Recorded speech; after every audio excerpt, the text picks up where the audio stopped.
Okay. Where's the anime club speakers? Perfect. Here we go. Okay, so usually we start these off by having whoever's talking to us just tell us a little bit about how they got to where they are, anything you think we might want to know about you. So I'll just... Oh, okay, well, I just thought I'd just be here for you guys to fire away questions. I'm sure we'll have plenty of those. Heard about what I do and where I came from. I remember being in your shoes 2 decades ago when I graduated from college, and not having any experience on my side. Just having to trot down to New York City and try to break into some kind of fine art market or book cover market or comics. I really had no idea what marketplace I was going to wind up in. And I just knew I wanted to be in New York City to get a chance to break into some aspect of making art as a full-time career. And the first door that opened was a chance to work in book publishing. And that's where I am today, 20 years later. That's it. So there. Okay, questions. That was easy, right? When you were younger, when you were a kid, was art always like the main thing in your life? Like what was it like for you growing up and realizing that this is something that you were good at? I think I was a better dungeon master than I was at drawing. So if I had to pick anything to be, I think I thought I would have wound up in gaming or actually in comics. I love comics too. I was really good at reading comics. I can tell you that. I have a huge collection of comics. But that, I think I had drawn all the time. I could safely say since I can't even remember when I started drawing. My parents were lucky enough to have been able to preserve drawings from my first grade class. So when I'm 7 years old, there's already a tremendous amount of material that I was producing as an artist.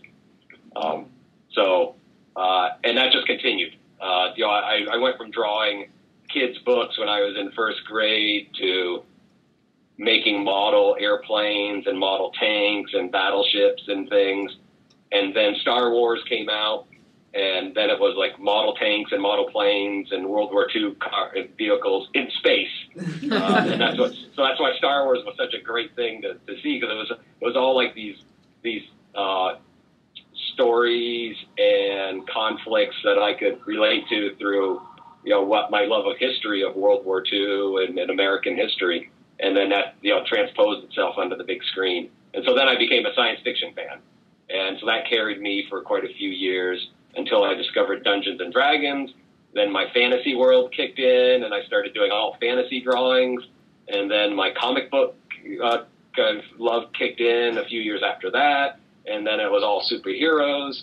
There's a game called Champions that came out back then. I don't even think it's made anymore. But so I went from universe to universe to universe, and every universe that I was participating in, I would create art around. I'd make drawings. I'd make drawings of the characters. I'd make drawings from Star Wars. I'd make drawings of fantasy figurines, or draw my own maps for Dungeons and Dragons, or draw characters from Dungeons and Dragons, and draw my superhero characters, and start to write my own comics in high school for these superheroes. So art was just always around me, but I never thought I would actually become an artist. I think that's the big thing, is I didn't. It was a hobby, total hobby. So, does that answer your question? Absolutely. What was it that made you realize you wanted to be an artist and do that full time? Boy, I don't think it wasn't an easy switch. It wasn't something that said, oh, you know what? I think what the big switch was, I got tired of the career path that I had been on, which was to study electrical engineering and to be like not really a scientist, because I thought scientists would be more creative, and electrical engineering tended to be very boring in the lab. It wasn't creative at all. And so I think so I didn't want to do that. And the only other good thing I was at was, dungeon mastering and reading comics. You can't make any money at that. So I decided, I'll give this art thing. I'm good at art. I'll take my first art class. And so that's what happened. When I was 20 years old, I took my first art class. So after you took that first class, did you do extensive schooling? Did you go to a school full time?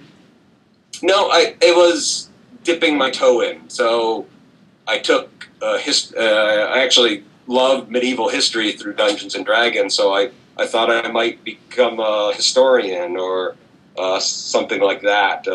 Someone studying literature.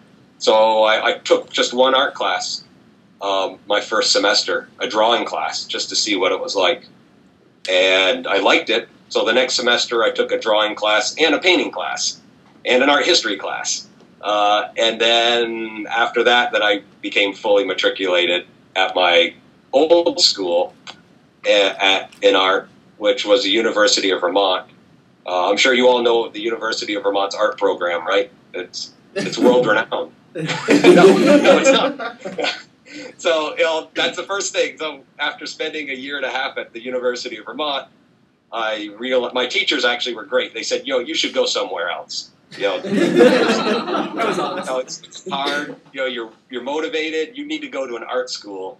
And that's when I finally wound up at Syracuse University. And that's when I became fully immersed in the art program. And I loved it. I loved Syracuse. Yeah, it was a great time. What kind of things did you do right out of school to kind of kickstart your career? Bribery. If you're really good at bribery, that's a good way to get jobs. Having lots of extra cash.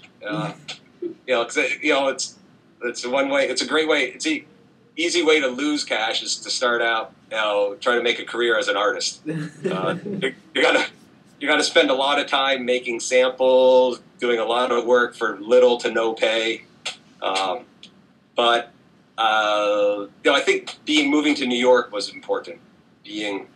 Coming to New York City, being around other artists, and being around the community, the giant community that is New York City, of all the artists that are here. It was amazing, and I think that was really important. Making that leap from being moderately isolated in a college setting, where you guys are, there's a group of you here.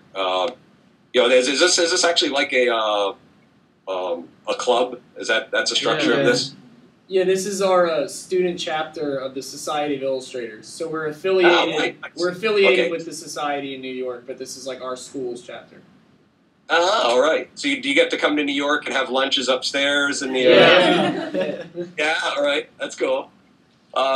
So I think one of the things you're doing right now is perfect. That it shows that you're motivated, that you guys are expressing interest in your careers beyond what the teachers are telling you in the classroom, beyond what's necessary in the classroom.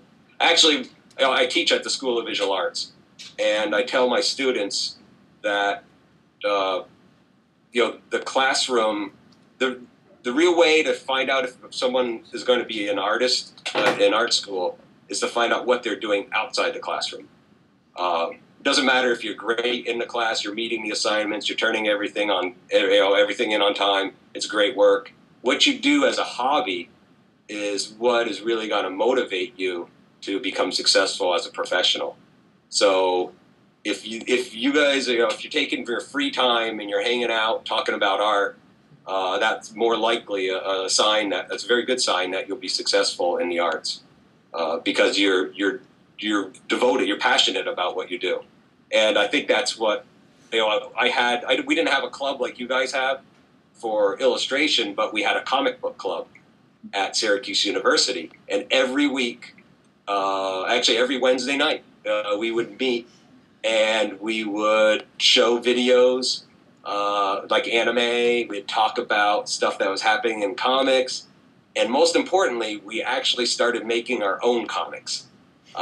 So everyone was writing their own stories, drawing it, or if you didn't like writing, maybe you'd couple with a drawing, because the comic book club wasn't all artists. It was people who just loved comics.